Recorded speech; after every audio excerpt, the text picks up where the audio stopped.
नमस्कार मित्रमंडळी, कसे आहात तुम्ही? सर्व मजेत ना? उन्हाळा खूप चालू झालेला आहे आणि भीषण गरमी पण चालू झालेली आहे. तापमान खूपच वाढलेलं आहे आणि अशा तापमानामध्ये आणि इतक्या गरमीमध्ये जर आपल्याला असा थंड थंड सरबत जर आपल्याला भेटला तर किती छान वाटेल ना, हो की नाही? पोटात एकदम थंड थंड लागेल ना, आत्मा पण खूप एकदम शांत होईल. तर असा थंड थंड पेय आपण बनवूया, जो पिल्यानंतर आपल्याला खूपच छान वाटेल, पोटात अगदी थंड वाटेल आणि आत्मा पण खूप शांत वाटेल. तसं आपण थंड थंड पेय बनवूया. तर चला आपण बनवूया रेसिपी. इथे मी आंबे घेतलेले आहे. आंब्याला छान मस्त स्वच्छ धुवायचे आहे 2 पाण्याने. त्यानंतर आपण याला उकळवायला ठेवून देऊ. तर मी इथे बघा उकळवायला ठेवलेले आहे, उकडून तयार झालेले आंबे. आता याची आपण पल्प काढून घेऊया पूर्ण आंब्यांचा. तर बघा अशा प्रकारे मी पूर्ण आंबे उकळून घेतले. आता चला एक एक करून आपण पूर्ण ह्याचे छिलके वेगळे करूया आणि याचा पूर्ण पल्प काढून घेऊया. तर याला पन्ना पण म्हणतात तसं तर. पण याचं आपण काही दिवस म्हणजे 15 दिवसाकरता जर आपण बनवून ठेवले तरी पण फ्रीजमध्ये आरामात राहते.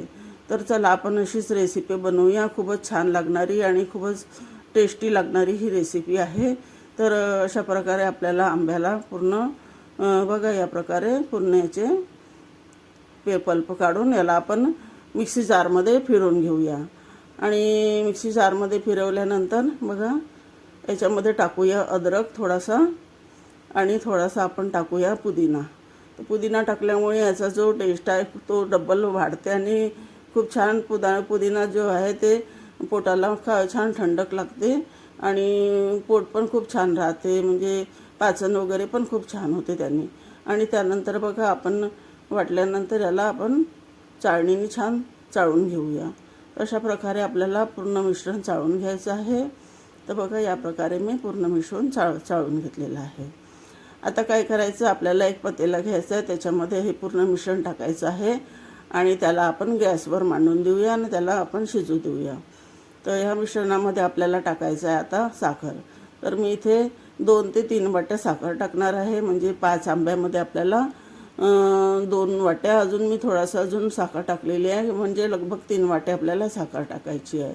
आणि साखरला सारखं आपल्याला फिरवायचं आहे आणि त्याला छान मस्त विरघळू द्यायचं आहे. त्यानंतर आपण टाकूया याच्यामध्ये हा काळा नमक आहे आणि त्यानंतर जिरा पावडर आहे आणि आपण टाकूया मग शेंगदाणा नमक आणि हे सर्व टाकून आपण त्याला छान मस्त उकळू देऊया.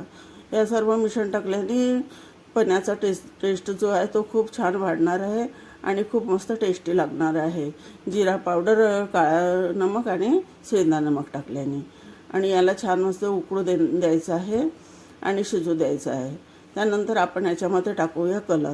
तर ऑप्शनल आहे, जर तुम्हाला टाकायचं असेल तर टाकू शकता, पण नाहीतर नाही पण टाकू शकता. पण टाकल्यामुळे काय त्याचा ओरिजिनल कलर येतो आणि दिसायला पण खूप सुंदर दिसतो. म्हणजे आपल्याकडे जर कोणी पाहुणे वगैरे आले, त्यांना आपल्याला सरबत वगैरे द्यायचं आहे, तर असा कलर जर सरबतामध्ये आला तर खूपच छान दिसते दिसायला पण आणि द्यायला पण खूप छान वाटते, हो की नाही?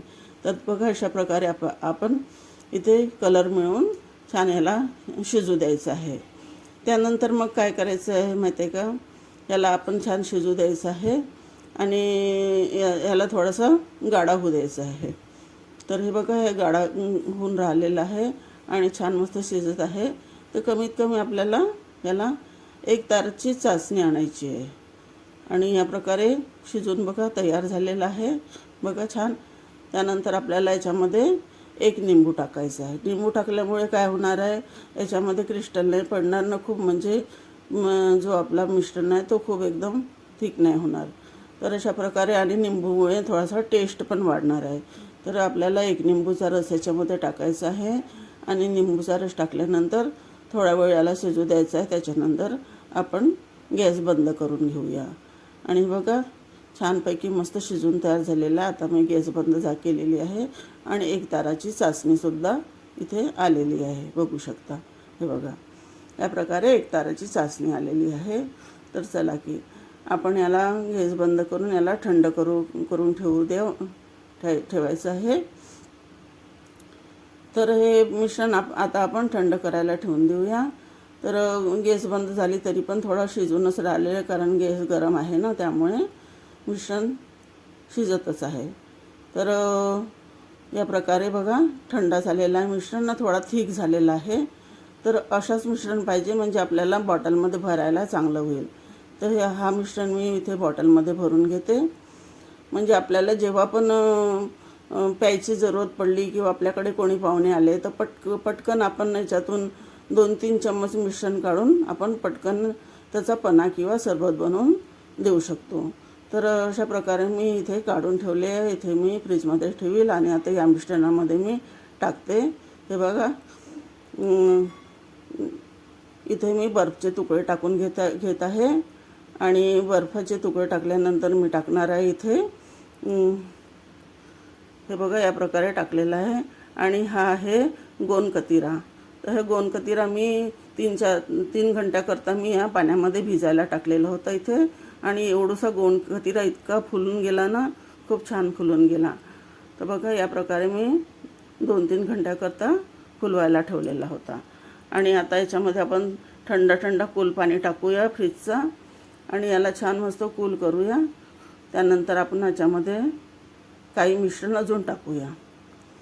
तर चला, तर आपण पुन्हा याच्यामध्ये पाणी थोडंसं ॲड करूया, कारण थोडं पाणी मला जास्त म्हणजे कमी वाटत होतं. आता याच्यामध्ये मी टाकलेलं आहे शियाशीड.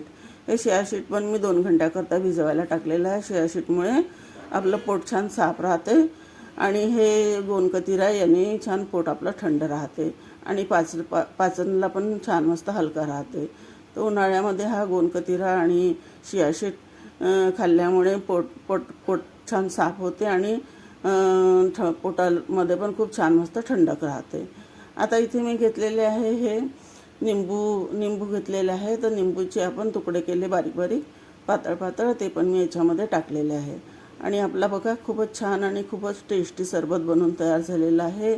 तुम्ही बघू शकता, खूपच टेस्टी आणि इतका छान वाटते ना प्यायला की बिलकुल आत्मा शांत वाटते. तर बघा किती छान सरबत बनवून तयार झालेलं आहे ना, बघू शकता. तर तुम्हाला माझी ही सरबतची रेसिपी कशी लागली, आंब्याच्या सरबतची रेसिपी चांगली वाटली असेल तर नक्कीच लाईक शेअर करा आणि चॅनलला सबस्क्राईब जरूर करा मित्रांनो तुम्ही. आणि एक लाईक तर जरूरच द्या, कारण खूपच छान सरबत बनवून तयार झालेलं आहे. तर तुम्हाला ही रेसिपी कशी वाटली, चांगली वाटली का, तर कमेंट बॉक्समध्ये जाऊन कमेंट करून जरूर सांगा. आणि अशी रेसिपी जरूर तुम्ही ट्राय करून बघा. खूपच छान आहे ही रेसिपी आणि प्यायला पण खूप छान वाटते. आणि आपल्याकडे पाहुणे आले तर त्यांना देण्याकरता पण ही खूपच छान म्हणजे सरबत आहे. म्हणजे मार्केटचं सरबत आणायची बिलकुल पण जरूरत नाही, घरीच इतकं छान सरबत बनते, तर मग मार्केटमधून आणायची काय गरज आहे, हो की नाही. तर चला की आपण भेटूया मग नवीन व्हिडिओ करता, आणि असे छान व्हिडिओ बघण्याकरता तुम्ही माझे चॅनलला सबस्क्राईब करा आणि बेल आयकनची बटन जरूर दाबा, कारण की बेल आयकनची बटन दाबल्यामुळे तुम्हाला माझा हा जो व्हिडिओ आहे हा सगळ्यात पहिले तुम्हाला भेटेल आणि तुम्ही बघू शकाल. आणि अशा प्रकारे बघा छानपैकी मी सरबत सर्व करत आहे. अशा प्रकारे छान सरबत सर्व करत आहे आणि खरंच खूपच इतकं छान वाटते ना हा, की बिलकुल आत्मा शांत होऊन जाते पिल्यानंतर. आणि खूपच टेस्टी आणि खूपच स्वादिष्ट सरबत आहे. तर बघा तुम्ही पण जरूर ट्राय करा आणि घ्या छान मस्त उन्हाळ्यामध्ये थंड सरबतचा मजा तुम्ही पण घ्या, आम्ही पण घेतो. तर बघा कशी वाटली माझी ही रेसिपी, नक्कीच कमेंट करून सांगा. तर चला की भेटूया नवीन व्हिडिओ करता, तोपर्यंत टेक केअर.